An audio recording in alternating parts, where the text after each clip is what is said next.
अभी हम वेट कर लेते हैं और पार्टिसिपेंट्स का, उसके बाद हम स्टार्ट करते हैं।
Okay, I guess everyone has come.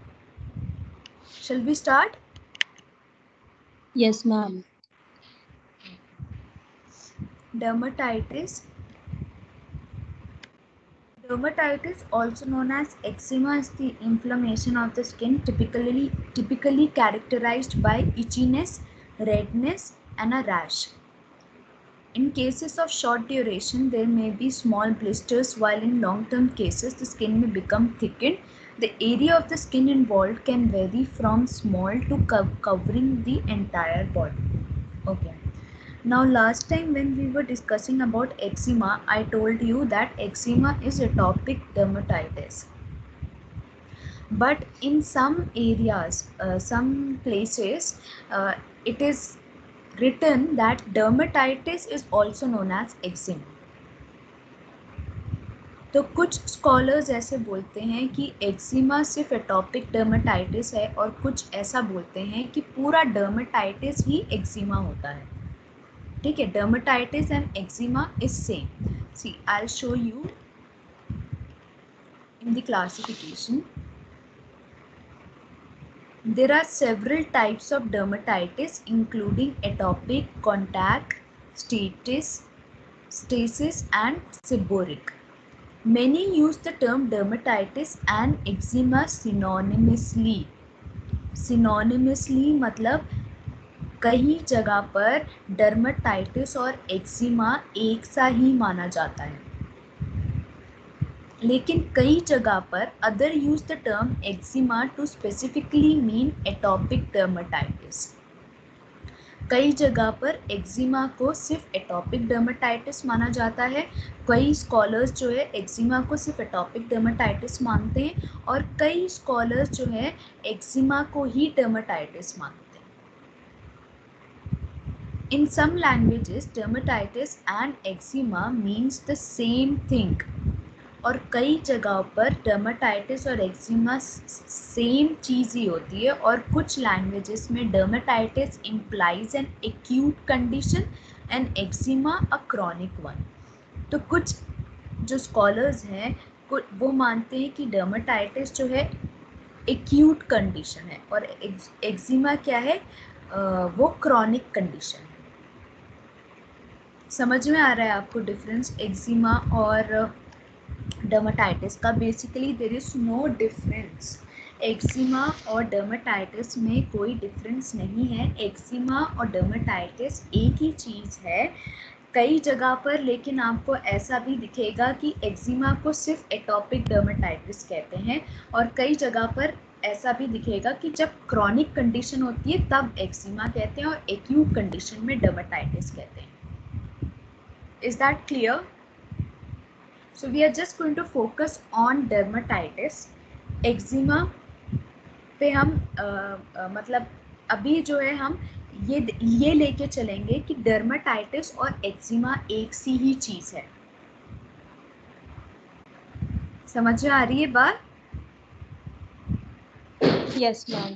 Previously मैंने आपको बताया था eczema is also known as atopic dermatitis, तो वो कोई और सोर्स था, वो भी हम बोल सकते हैं, लेकिन कलेक्टिवली डर्माटाइटिस और एक्जिमा एक ही चीज़ होती है, यही हम लेके चलें अभी फ़िलहाल के लिए। ठीक है?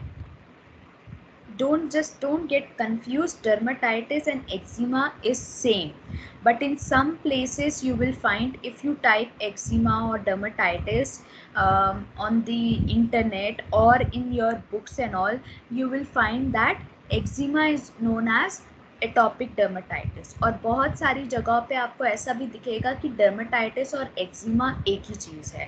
बहुत सारी जगहों पे ऐसा भी लगेगा कि डर्मेटाइटिस जो है एक्यूट कंडीशन है और एक्जिमा जो है क्रॉनिक कंडीशन है। तो ये एक ऐसी चीज़ है जिसके ऊपर it is still been researched. ठीक है, हम कोई एक कंक्लूजन पे नहीं आ सकते। कई जगह पर ऐसा बोला जाता है कि सेम है दोनों, कहीं पे ऐसा भी बोला जाता है कि सिर्फ एटॉपिक डर्मेटाइटिस और एक्जिमा सेम है, और कई जगह पे ऐसा भी बोला जाता है कि डर्मेटाइटिस एक्यूट कंडीशन है और एक्जिमा क्रॉनिक कंडीशन है। तो हम तीनों चीज़ें एक साथ लेकर ही चल रहे हैं। Dermatitis also known as eczema is the inflammation of the skin. तो जैसे डर्मेटाइटिस आपको वर्ड बताता है, आइटिस का मतलब होता है इन्फ्लेमेशन, डर्मा स्किन, तो dermatitis is the inflammation of the skin typically characterized by itchiness, redness and a rash. तो मैंने आपको पहले भी बताया था कि जब मैं एक्जिमा आपको पढ़ा रही थी कि इसमें क्या होता है, इचीनेस होती है, बहुत ज़्यादा खुजली होती है, रेडनेस होती है और रैश होता है। सबसे ज़्यादा जो प्रॉब्लम होती है इसमें वो है इचीनेस की। ठीक है, और कई बार यहाँ पे स्मॉल ब्लिस्टर्स भी आ जाते हैं, और लॉन्ग टर्म केसेस में स्किन जो है बहुत ज़्यादा थिक हो जाती है इस एरिया की।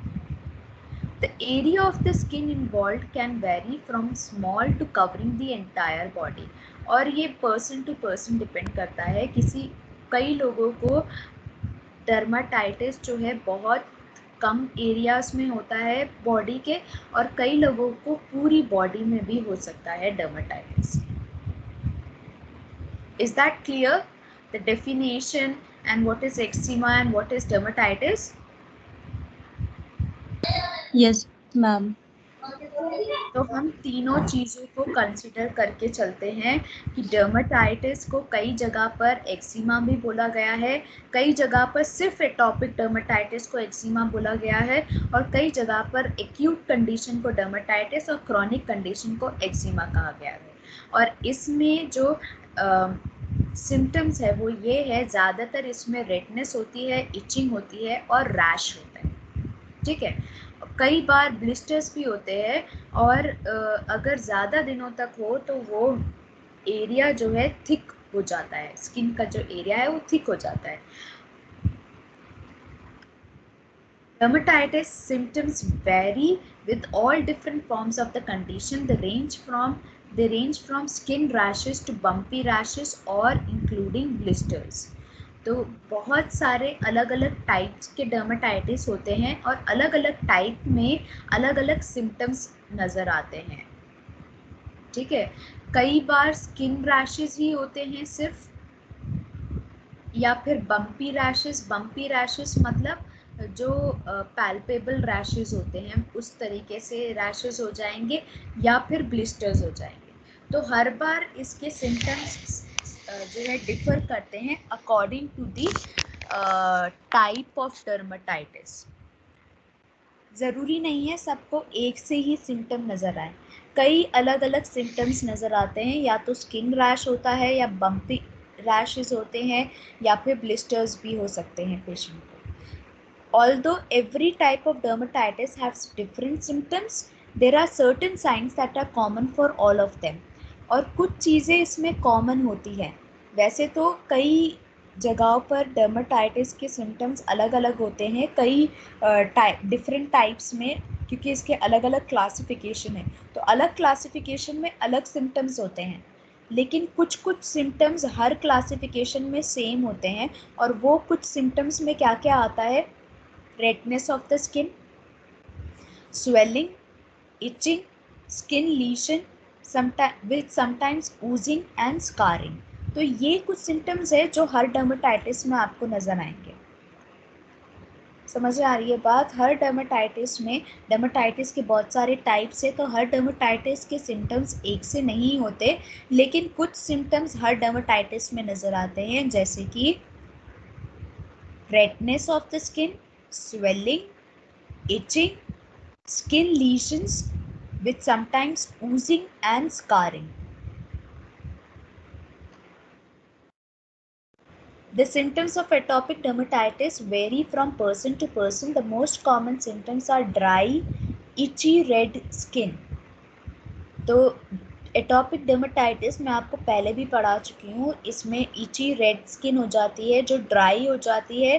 Typical affected skin areas include the fold of the arms, ज़्यादातर ये फोल्ड ऑफ द आर्म्स में होता है, back of the knees, breast, face and hands पे होता है atopic dermatitis. Perioral dermatitis वहाँ होता है जहाँ मुंह में होता है। पेरी ओरल, जैसे आप नाम में ही देख लो, ओरल आ रहा है, ओरल का मतलब होता है माउथ। तो perioral dermatitis refers to the red bumpy rash around the mouth.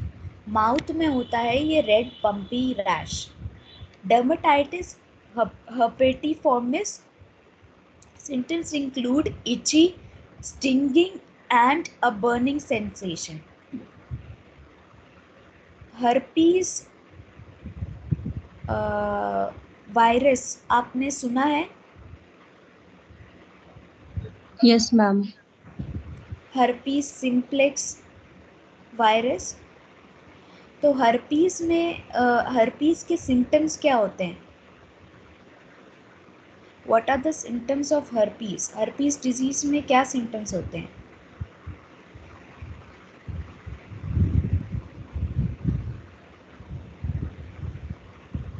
Ma'am herpes यही होता है, रेडनेस, इचिंग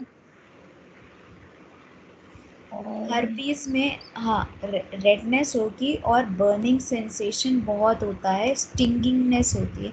स्टिंगिंग मतलब पेशेंट का जो, स्पेशली हर्पीस में क्या होता है कि हर्पीस का जो वायरस है ना वो नर्व पे अटैक करता है, स्किन पे तो रैश होता है और फिर उसके बाद वो नर्व पे अटैक करता है, तो वहाँ पे जो है टिंगलिंग सेंसेशन होने लगती है और बहुत ज़्यादा बर्निंग सेंसेशन होती है। पेन इस तरीके का होता है कि जैसे बर्न हो रहा हो, आग निकल रही हो, उस तरीके का पेन होता है। और जो है टिंगलिंग सेंसेशन बहुत होती है हर्पीस वायरस में।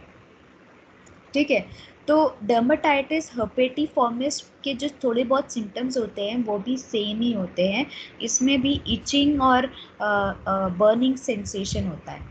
रैश तो प्रेजेंट होता है, रैश पैप्यूल वेसिकल होता है, इसके साथ साथ बर्निंग सेंसेशन बहुत ज़्यादा होता है, तो उसको हम बोलते हैं डर्मेटाइटिस हर्पेटिफॉर्मिस। ठीक है, ये हर्पीस वायरस की वजह से तो नहीं होता, ये सिर्फ इन्फ्लेमेशन ऑफ द स्किन है, लेकिन इसमें थोड़े बहुत सिम्टम्स जो है सिमिलर होते हैं, तो इसीलिए हम इसको डर्मेटाइटिस हर्पेटिफॉर्मिस बोलते हैं। The symptoms of the seborrheic dermatitis, on the other hand, tend to appear gradually from dry to greasy scaling of the scalp, dandruff to scaling of facial areas, sometimes with itching but without hair loss.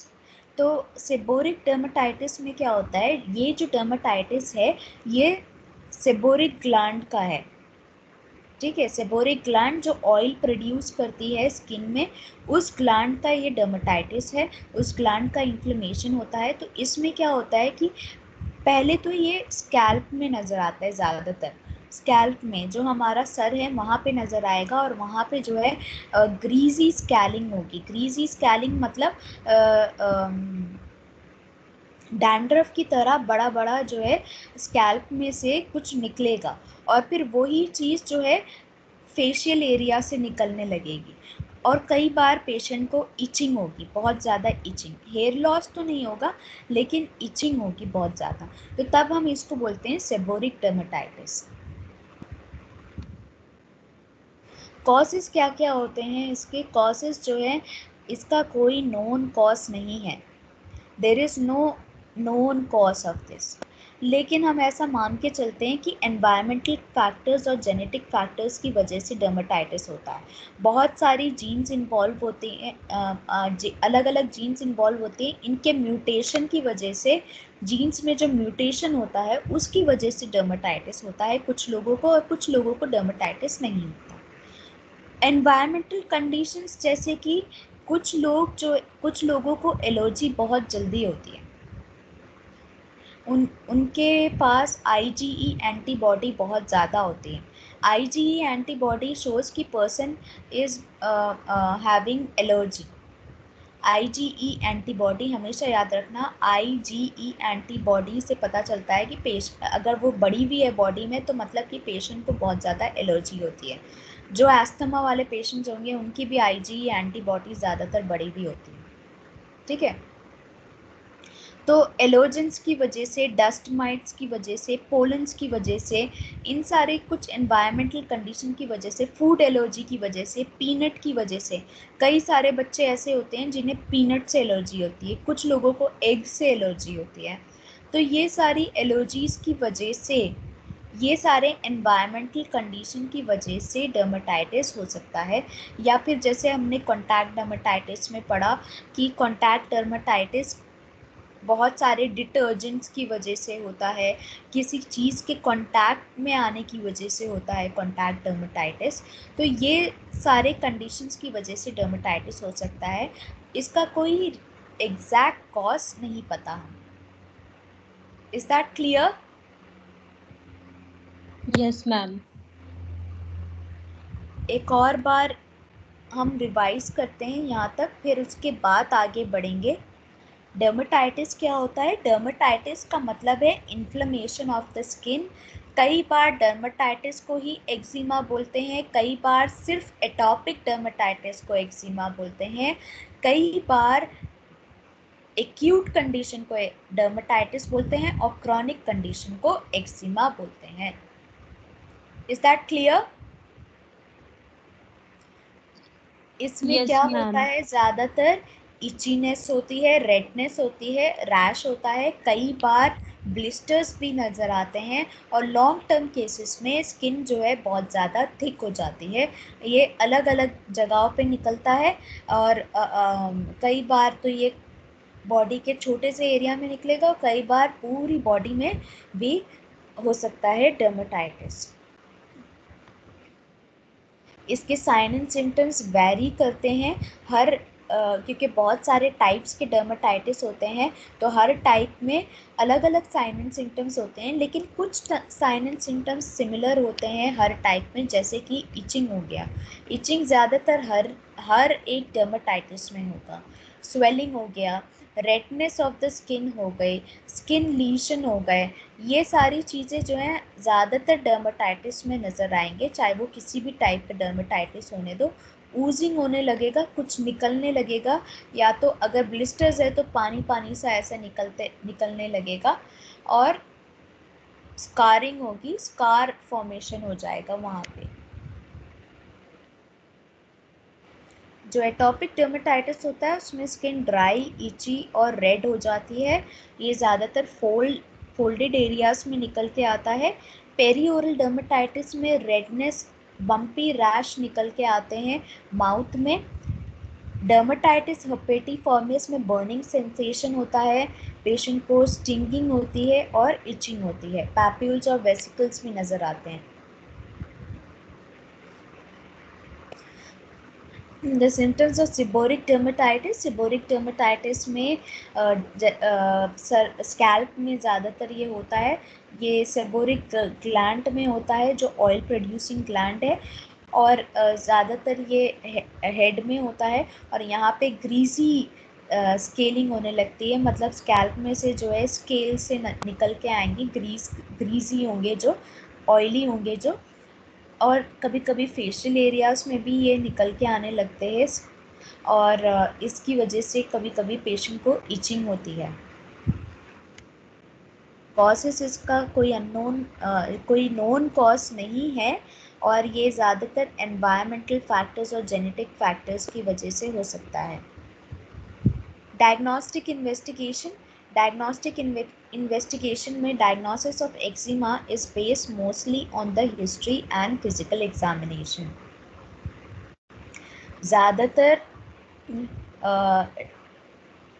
Eczema जो है हम कैसे पता कर सकते हैं? History और physical examination से पता कर सकते हैं। एक्जिमा या डर्मेटाइटिस सिर्फ हमें देख के ही पता चल जाता है, डॉक्टर्स को देख के ही पता चल जाता है कि ये एक्जिमा हो सकता है।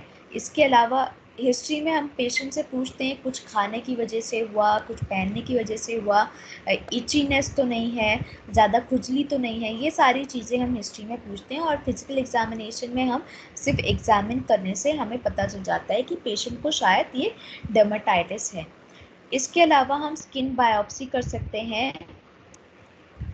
Those with eczema may be especially prone to misdiagnosis of food allergies, क्योंकि फूड एलर्जीज में भी कई बार ऐसे ही होता है। फूड एलर्जीज में भी पेशेंट को कुछ खाने की वजह से रैशेस निकल के आते हैं, इचिंग होती है पूरी बॉडी में, तो फूड एलर्जी से भी मिसडायग्नोस हो सकता है eczema. Patch test are used in the diagnosis of allergic contact dermatitis. तो पैच टेस्ट में जैसे इंटरडर्मल टेस्ट होता है उसी तरीके से पैच टेस्ट होता है। हम अलग अलग चीज़ों से पैच बना देते हैं, मतलब अलग अलग चीज़ों को कांटेक्ट में लाते हैं स्किन के, और वहाँ पे पैच बना देते हैं। और जिस चीज़ से रेडनेस होने लगेगी, जिस चीज़ से पेशेंट को खुजली होने लगेगी, तो मतलब पेशेंट को इस चीज़ से एलर्जी है और इसको इस चीज़ से दूर रहना चाहिए। क्लासिफिकेशन ऑफ डर्मेटाइटिस, तो जैसे मैंने आपको बताया बहुत सारे अलग अलग टाइप के डर्मेटाइटिस होते हैं, सिर्फ यही नहीं। Atopic dermatitis, contact dermatitis, stasis dermatitis and seborrheic dermatitis. Atopic dermatitis मैंने आपको बताया, पहले भी पढ़ाया है कि it is an allergy disease believe to have an hereditary component and often runs in families whose members have asthma। तो atopic dermatitis उन लोगों को ज़्यादातर होता है जिन्हें एस्थमा है। ये एक एलर्जी डिजीज़ है, ठीक है। और इसमें रैशेस होते हैं जो इचिंग वाले होते हैं, बहुत ज़्यादा इची रैशेस होते हैं। हेड पे होंगे ये रैशेस, स्कैल्प पे होंगे, नेक पे होंगे, एल्बोज के अंदर होंगे, behind knees and buttocks. It is very common in developed countries and rising irritant. Stress can cause atopic dermatitis to worsen. तो कई बार स्ट्रेस की वजह से भी एटॉपिक डर्मेटाइटिस वर्सन हो जाता है, मतलब इसके सिम्टम्स ज़्यादा और ज़्यादा हो जाते हैं। Is that clear? Atopic dermatitis उन लोगों को ज़्यादा होता है जिन्हें एलर्जीज होती है, जिन्हें अस्थमा होता है। ये फैमिलीज़ में रन करता है, हेरिडिटरी कंपोनेंट की वजह से होता है ज़्यादातर। इसमें इची रैश होने लगता है, इची रैश। इची रैश का मतलब है कि रैश के साथ साथ खुजली होगी पेशेंट को, और ये स्ट्रेस की वजह से इसके सिम्टम्स ज़्यादा नज़र आने लगते हैं। कॉन्टैक्ट डर्मेटाइटिस दो तरीके के होते हैं, एलर्जिक और कई बार डायरेक्ट इरिटेंट की वजह से। एलर्जिक की वजह से, जैसे कि कुछ एलर्जेंस की वजह से, निकल, कुछ केमिकल की वजह से निकल हो गया, पॉइजन आईवी हो गया, और इरिटेंट की वजह से जैसे कि डिटर्जेंट हो गया, इसकी वजह से कॉन्टैक्ट डर्मेटाइटिस हो सकता है। नेक्स्ट है सिबोरिक डर्मेटाइटिस। सिबोरिक डर्मेटाइटिस को हम क्रैडल कैप भी बोलते हैं। क्रैडल कैप क्योंकि ये ज़्यादातर सर में ही, इन्फेंट्स के जो बच्चे होते हैं उनके सर में ही होता है सिबोरिक डर्मेटाइटिस, और इसमें जो है बच्चों के सर में से कुछ निकलता रहेगा जो कि बहुत ज़्यादा ऑयली होगा। कई बार ये स्किन, जो फेशियल स्किन है वहाँ से भी निकलता है। Management, there is no cure for some types of dermatitis. तो डर्मेटाइटिस का कोई क्योर नहीं है, ठीक है। There is no cure for some types of dermatitis. कई डर्मेटाइटिस का कोई क्योर नहीं होता। With treatment aiming to control symptoms by reducing inflammation and relieving itching. तो कई डर्मेटाइटिस का कोई क्योर नहीं होता। सिर्फ हम जो हमारा जो ट्रीटमेंट होता है वो हम फोकस इस पे करते हैं कि इन्फ्लेमेशन को रिड्यूस करें और इचिंग को ख़त्म करें। इस पे हम अपने ट्रीटमेंट को फोकस करते हैं। Contact dermatitis is treating bye avoiding what is causing it. और कॉन्टैक्ट डर्मेटाइटिस में हम ये अवॉइड कर सकते हैं कि किस वजह से ये डर्मेटाइटिस हो रहा है, तो उस चीज़ को हम अवॉइड कर सकते हैं। और ऐसे कोई क्योर नहीं होता। ज़िंदगी में कभी भी फिर से डर्मेटाइटिस होने के चांसेस होते हैं। ये नहीं होता कि एक बार हमने ट्रीट कर दिया तो फिर से नहीं होगा। कई बार ऐसा भी होता है दवाई छोड़ने के बाद फिर से होने लगता है। कई बार जो चीज़ हमने यूज़ करना बंद कर दी उससे बंद तो हो गया, फिर हमने स्टार्ट करी फिर से हो गया। तो there is no exact cure of this, ठीक है। हम सिर्फ सिम्टम्स को रेगुलेट कर सकते हैं पर कोई क्योर नहीं है इसका एग्जैक्ट। Lifestyle modification. अब डर्मेटाइटिस जिन्हें हैं उन्हें थोड़ा बहुत लाइफस्टाइल को अपने मॉडिफाई करना पड़ता है। जैसे कि वो वाले कपड़े पहने जो ज़्यादा जिसकी वजह से ज़्यादा इचिंग, स्क्रैचिंग या पीलिंग ना हो। ज़्यादा सिंथेटिक कपड़े पहनने से ज़्यादा इचिंग होती है और ज़्यादा स्क्रैचिंग होती है। कई लोगों को सिंथेटिक कपड़े सूट नहीं करते, तो उन्हें सिर्फ कॉटन या रेयॉन हल्के वाले कपड़े पहनने पड़ते हैं। House dust might reduction and avoidance measures have been studied in low quality trials and have not shown evidence of improving eczema. तो कई बार हाउस डस्ट माइट्स जो होते हैं उनकी वजह से भी, उनके कांटेक्ट में आने की वजह से भी डर्मेटाइटिस हो जाता है पेशेंट को। तो ये देखना है कि डस्ट माइट्स प्रेजेंट ना हो घर में। Low quality evidence indicates that moisturizing agents emollients may reduce eczema severity and lead to fewer flares. तो ये मैंने आपको पहले भी पढ़ाया था जब मैं आपको एटॉपिक डर्मेटाइटिस पढ़ा रही थी कि कई बार ऐसा होता है कि पेशेंट को कहा जाता है कि आप नहाने के बाद, अगर आप नहा रहे हैं सोप से नहा रहे हैं, क्योंकि सोप से नहाने के बाद स्किन थोड़ी ड्राई हो जाती है, उसके बाद आप रोज़ाना मॉइस्चराइजिंग क्रीम ज़रूर लगाएं, क्योंकि मॉइस्चराइजिंग क्रीम से रिडक्शन होता है एक्जिमा या डर्मेटाइटिस के सिम्टम्स में, ठीक है। Products that contain dyes, perfumes और peanuts should not be use. कई बार लोगों की स्किन बहुत ज़्यादा सेंसिटिव होती है तो डाइज का इस्तेमाल ना करें। डाई की वजह से भी कई लोगों को प्रॉब्लम होती है। कई लोगों को डर्मेटाइटिस हो जाता है जो हेयर डाई हम इस्तेमाल करते हैं उसकी वजह से। कई लोगों को सूट नहीं करता, उन्हें रेडनेस होने लगती है, इचिंग होने लगती है। तो डाइस का इस्तेमाल ना करें। अगर सूट नहीं कर रही है तो उसका इस्तेमाल ना करें। परफ्यूम्स भी कई बार लगाने की वजह से बहुत ज़्यादा इचीनेस होने लगती है, तो उसका इस्तेमाल भी ना करें। पीनट्स का इस्तेमाल ना करें। occlusive dressing at night may be useful. तो occlusive dressing जो रात में हम occlusive dressing का इस्तेमाल कर सकते हैं। ऑक्लूसिव ड्रेसिंग का मतलब है हम जहाँ पे डर्मेटाइटिस हो रहा है उस एरिया को हम थोड़ा सा ड्रेसिंग कर लें उस एरिया की, ताकि वहाँ पे ज़्यादा खुजली ना हो। मेडिकेशंस में if symptoms are not well controlled with moisturiser लगाने की वजह से सिम्टम्स कंट्रोल नहीं हो रहे हैं तो हम पेशेंट को स्टीरॉइड्स देंगे, या फिर अगर सिम्टम्स बहुत ज़्यादा नज़र आ रहे हैं, बहुत ज़्यादा पेशेंट को प्रॉब्लम हो रही है, तो हम पेशेंट को स्टीरॉइड्स देंगे।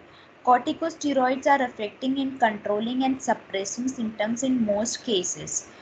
Once daily use is generally enough. तो दिन में एक बार हम इस्तेमाल कर सकते हैं कॉर्टिकोस्टीरॉइड की cream. For mild to moderate eczema a weak steroid may be use. Hydrocortisone का हम इस्तेमाल कर सकते हैं। हाइड्रोकोर्टिसोन के ऑइंटमेंट्स वगैरह आते हैं, उसका हम इस्तेमाल कर सकते हैं। और अगर सीवियर है तो तब हम ज़्यादा हायर पोटेंसी वाले स्टीरॉयड का इस्तेमाल कर सकते हैं, जैसे कि clobetasol propionate. Clobetasol propionate higher potency वाला स्टीरॉयड है। हाइड्रोकोर्टिसोन आपने इमरजेंसी ट्रॉली वगैरह में भी देखा होगा और आपने सुना भी होगा इसके बारे में। सुना है हाइड्रोकोर्टिसोन? देखा है हॉस्पिटल्स में?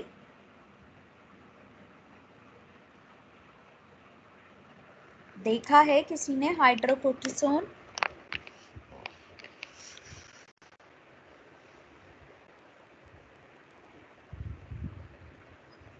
BSc first, BSc second years? Ma'am सुना है, देखा नहीं है। सुना है ना हाइड्रोकोर्टिसोन इंजेक्शन? Yes. हाइड्रोकोर्टिसोन आपको इमरजेंसी ट्रॉली में मिलेगा, हाइड्रोकोर्टिसोन इंजेक्शन। ठीक है।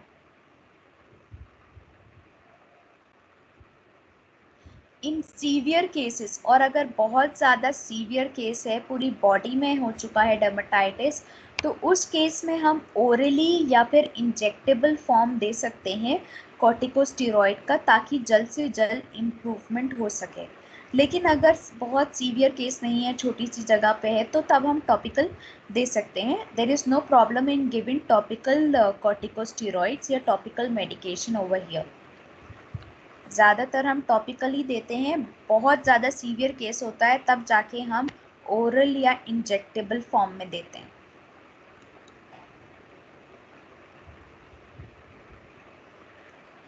अब कई बार पेशेंट को डर्मेटाइटिस की वजह से नींद नहीं आती, ठीक है, तो तब हम पेशेंट को, या बहुत ज़्यादा इचीनेस होती है, अब इचीनेस को कम करने के लिए हम पेशेंट को एंटीहिस्टामाइन दे सकते हैं। एंटीहिस्टामाइन यूजुअली कब देते हैं हम, किन केस में देते हैं एंटीहिस्टामाइन? मैम एलर्जी के Very- अगेंस्ट देते हैं। Very good. एलर्जी में हम एंटीहिस्टामाइन देते हैं। तो अगर पेशेंट को बहुत ज़्यादा खुजली हो रही है, सो नहीं पा रहा है पेशेंट, तो तब हम पेशेंट को एंटीहिस्टामाइन दे सकते हैं। और अगर वो सो नहीं पा रहा है तो तब हम पेशेंट को सीडेटिव एंटीहिस्टामाइन दे सकते हैं। बहुत सारे एंटीहिस्टामाइन ऐसी होती है जिसमें नशा होता है। सिट्राजिन खाई है आप लोगों ने कभी? Yes ma'am. सिट्राजिन क्या है? It is N antihistamine. Antihistamine है ये, और इसको खाते ही बहुत ज़्यादा नींद आती है। आती है कि नहीं आती है? Yes ma'am. तो ये एक सीडेटिव हिस्टामाइन भी बोल सकते हैं हम इसको। और डाइफेनहाइड्रामाइन भी एक सीडेटिव हिस्टामाइन है, जिससे पेशेंट आराम से सो जाए, वो खुजली ना करे। ठीक है। Topical immunosuppressants like pimecrolimus and tacrolimus. तो टॉपिकल इम्यूनोसप्रेसेंट्स का हम इस्तेमाल कर सकते हैं। ऑइंटमेंट्स आते हैं टैक्रोलिमस के, और वो ऑइंटमेंट्स हम शॉर्ट टर्म यूज़ के लिए ही इस्तेमाल कर सकते हैं। लॉन्ग टर्म यूज़ के लिए हम इम्यूनोसप्रेसेंट्स का इस्तेमाल नहीं करते। अगर patient is not responding to any steroid, तो तब हम इम्यूनोसप्रेसेंट का इस्तेमाल कर सकते हैं. Treatments are typically recommended for short और fixed periods of time rather than indefinitely. तो ट्रीटमेंट इनसे जो टॉपिकल इम्यूनोसप्रेसेंट है, इनसे जो ट्रीटमेंट होता है वो शॉर्ट पीरियड ऑफ टाइम के लिए होता है. कॉर्टिकोस्टेरॉइड्स भी हम टॉपिकल कॉर्टिकोस्टेरॉइड्स हम बहुत ज़्यादा टाइम के लिए इस्तेमाल नहीं कर सकते क्योंकि उसके भी बहुत ज़्यादा साइड इफ़ेक्ट्स होते हैं. So we can only use for a shorter period of time. और कई बार ऐसा होता है कि जैसे ही हमने दवाई को बंद करी वैसे फिर से स्टार्ट हो गया, चाहे वो इम्यूनोसप्रेसेंट हो या फिर टॉपिकल कॉर्टिकोस्टेरॉइड्स हो. इन्हें हम बहुत ज़्यादा दिनों तक इस्तेमाल नहीं कर सकते, इनके साइड इफ़ेक्ट्स होते हैं बहुत ज़्यादा. लाइट थेरेपी में हम अल्ट्रावायलेट रेज का इस्तेमाल कर सकते हैं, जैसे यूवीए यूवीबी रेज. लेकिन जब मैं आपको मेलानोमा पढ़ा रही थी तो मेलानोमा में मैंने आपको एक रिस्क फैक्टर बताया था कि यूवीए और UVB is the risk factor for melanoma. तो ज़्यादातर हम लाइट थेरेपी में यूवीए यूवीबी यूज़ तो करते हैं, लेकिन इसको हम बहुत ज़्यादा यूज़ नहीं कर सकते. बहुत ज़्यादा अगर यूज़ करेंगे then the patient is at a risk of having melanoma, he is at a risk of getting skin cancer. So that's all with the topic. I think it is clear what is dermatitis. Yes ma'am. Ma'am but जब dermatitis and eczema same है तो मतलब इनमें differentiation कैसे करेंगे, क्योंकि बिल्कुल symptoms तो दोनों के सेम है और कॉजेज भी. मैंने वही तो बताया कि it is same. तो Eczema मैम and फिर dermatitis is क्यों same. अलग अलग पढ़ रहे हैं अगर सेम ही है तो फिर? हम देखो अलग अलग मत पढ़ना, इट इज सेम ओनली, इसी को पढ़ लेना बस. ठीक है. मैं ओके. आपका पहले आई अंडरस्टैंड, मैंने आपका पहले एक्जिमा एक टॉपिक ले लिया था, पर कई जगह पर मैं सिर्फ आपको ये बताना चाहती हूँ कि कई जगह पर कई सारे सोर्सेज ये बोलते हैं कि डर्मेटाइटिस और एक्जिमा एक ही चीज़ है, और कई सारे सोर्सेज ये बोलते हैं सिर्फ एटॉपिक डर्मेटाइटिस और एक्जिमा एक है. समझ में आ रही है बात? यस कई मैम. सारे सोर्सेज सिर्फ ये बोलते हैं कि एटॉपिक डर्मेटाइटिस और एक्जिमा एक है, पूरा डर्मेटाइटिस और एक्जिमा एक नहीं है. और कई सारे सोर्सेज ये बोलते हैं कि जो क्रॉनिक कंडीशन है उसको हम एक्जिमा बोलते हैं और जो एक्यूट कंडीशन है उसको हम डर्मेटाइटिस बोलते हैं. तो इसको अलग मत पढ़ो, एक ही में पढ़ लो. आप कंफ्यूज मत हो, एक ही चीज़ समझ के पढ़ लो. Dermatitis and eczema is same. तो मैं ये वाली स्लाइड आपको भेजूंगी, आप इसको पढ़ो. Okay ma'am. ठीक है. I will send you dermatosis today, I will send you cellulitis today, and I will send you dermatitis today. You study this only, अलग अलग मत पढ़ना इसे, okay ma'am. otherwise there will be a lot of confusion. Dermatitis और eczema को same ही, एक ही चीज समझ के ही पढ़ो आप. क्लियर है सबको? Yes ma'am. Yes ma'am.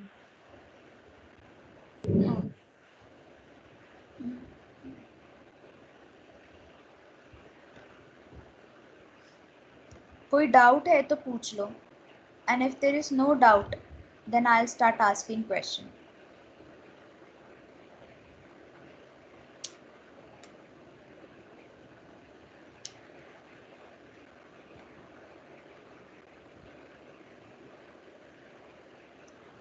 कोई डाउट नहीं है? मैम एक बार ये बता दीजिए इसमें इम्यूनो सप्रेसेंट्स क्यों दे रहे थे? इम्यूनोसप्रेसेंट्स इसलिए दी गई है कि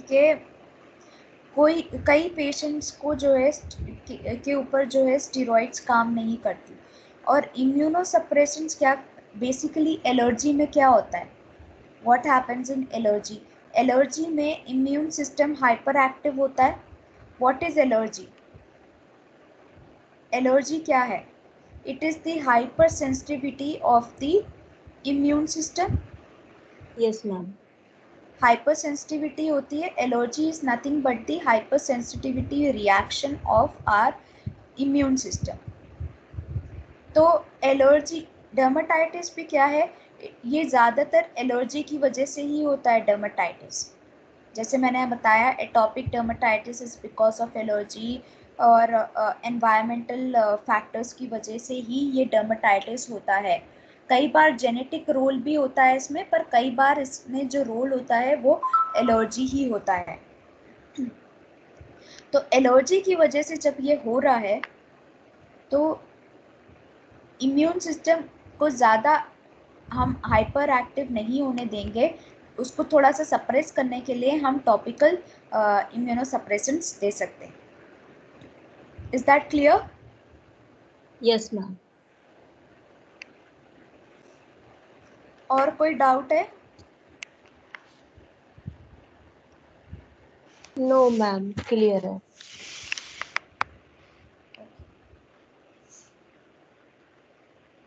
आशीष,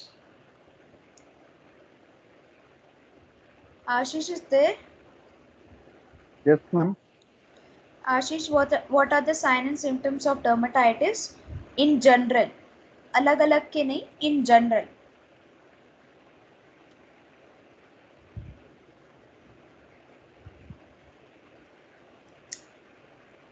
In general क्या sign and symptoms होते हैं dermatitis के?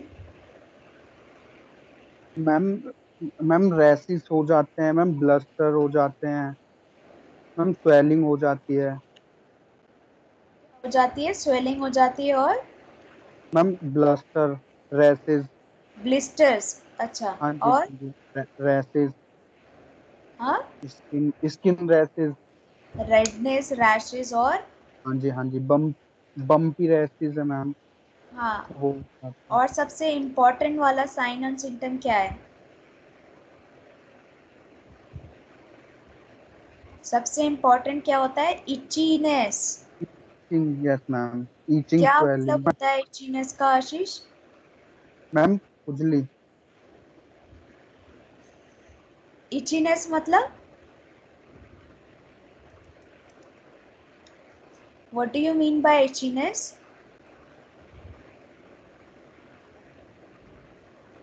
What do you mean by itchiness Pragya? Itchiness का मतलब क्या होता है BSc second years? Yes, ma'am. प्रज्ञा, इचीनेस का क्या मतलब मैम, होता है? हाँ खुजली होना। हाँ, खुजली होना, ये सबसे खुजली इम्पोर्टेंट साइन एंड सिम्टम है इसका। रेडनेस, स्वेलिंग, ब्लिस्टर्स तो होंगे, लेकिन खुजली भी होती है ज़्यादातर साथ में। ठीक है, खुजली होना, that is the most important sign and symptom. Kanupriya, what are the types? थोड़े बहुत ही टाइप्स बताएं, वैसे तो बहुत सारे टाइप्स हैं। कौन कौन से टाइप्स हैं डर्मेटाइटिस के?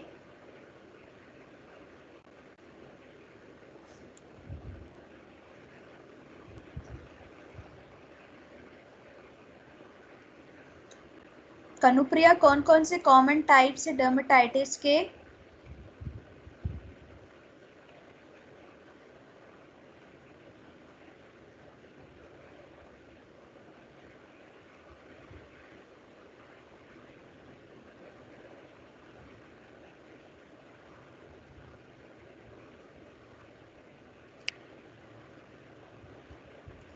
Priyanka Yadav, Priyanka, Yes, ma'am. कौन कौन से टाइप्स है डर्मेटाइटिस के? Atopic dermatitis, contact dermatitis, और seborrheic dermatitis. Very good, very good. Okay, Neha, what are the causes of dermatitis?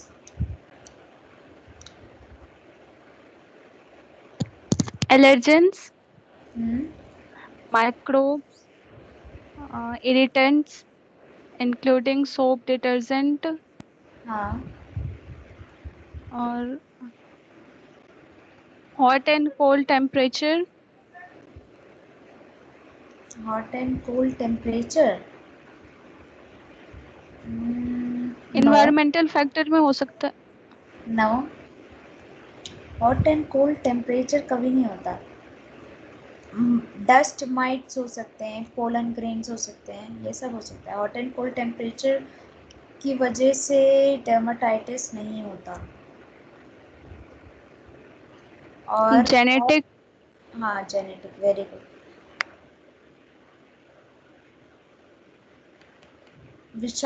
Vanshika? Vanshika is there? Vanshika, what is the management of dermatitis? No, just tell me what is the diagnostic investigation? Ma'am biopsy, skin biopsy और ma'am food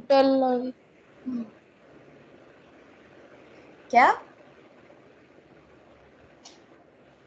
सबसे important इसका diagnostic investigation क्या है Vanshika?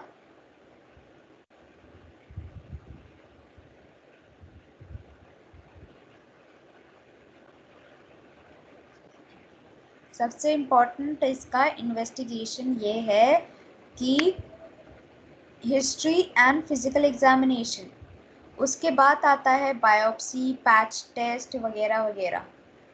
History and physical examination is the most important one. Monika Rawat, what are the what is the management of dermatitis?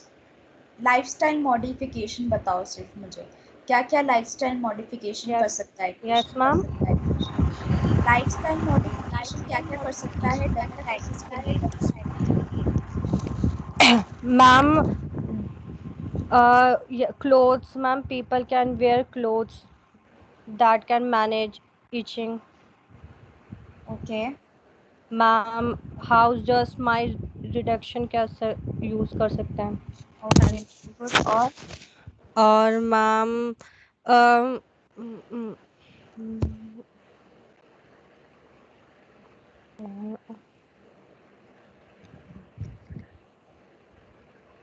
और ma'am जो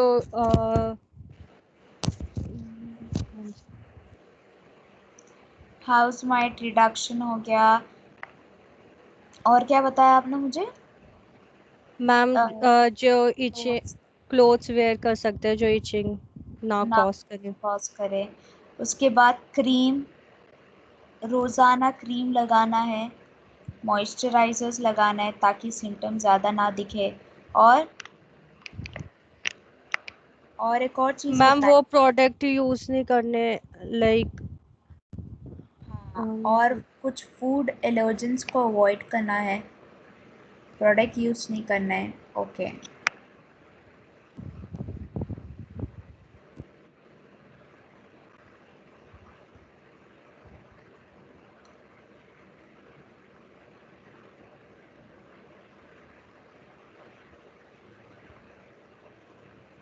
और बताओ medication क्या क्या हो सकते हैं? आयुषी, आयुषी, आयुषी से Champa, Champa, Jyoti Gautam, Jyoti, Jyoti yes Gautam. Ma'am. Medication कौन कौन से यूज होते हैं इसमें?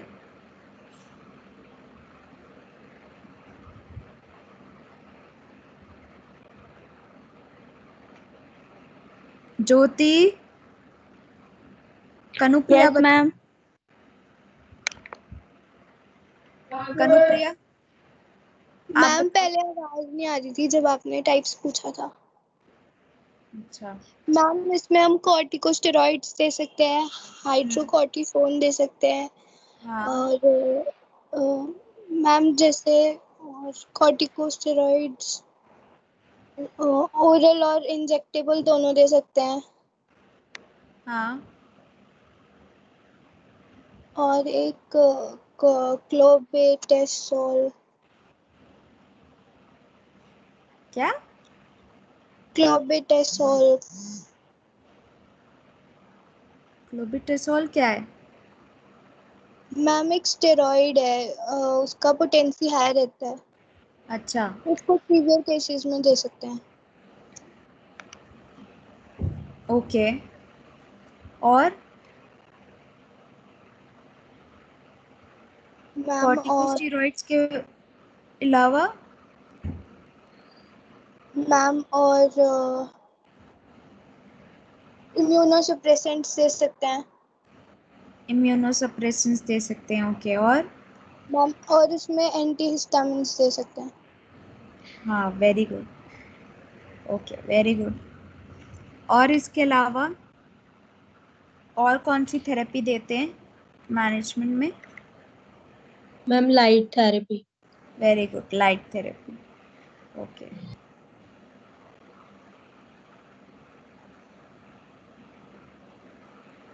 अब आप नर्सिंग मैनेजमेंट बताओ, क्या हो सकता है? नर्सिंग डायग्नोसिस क्या हो सकता है इसका?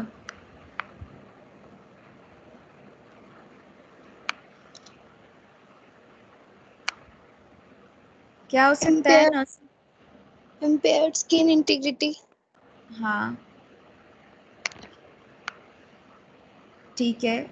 और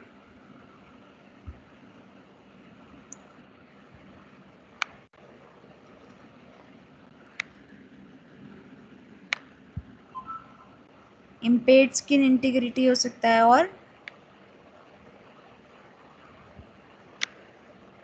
ma'am risk for infection.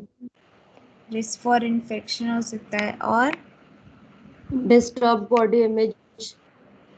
Okay, right, disturbed body image. और acute pain related to inflammation. Okay, acute pain related to inflammation, ठीक है। So I guess it is clear to you all जो मैंने पढ़ाया। Yes, ma'am. Ma'am yes ma'am. Yes ma'am.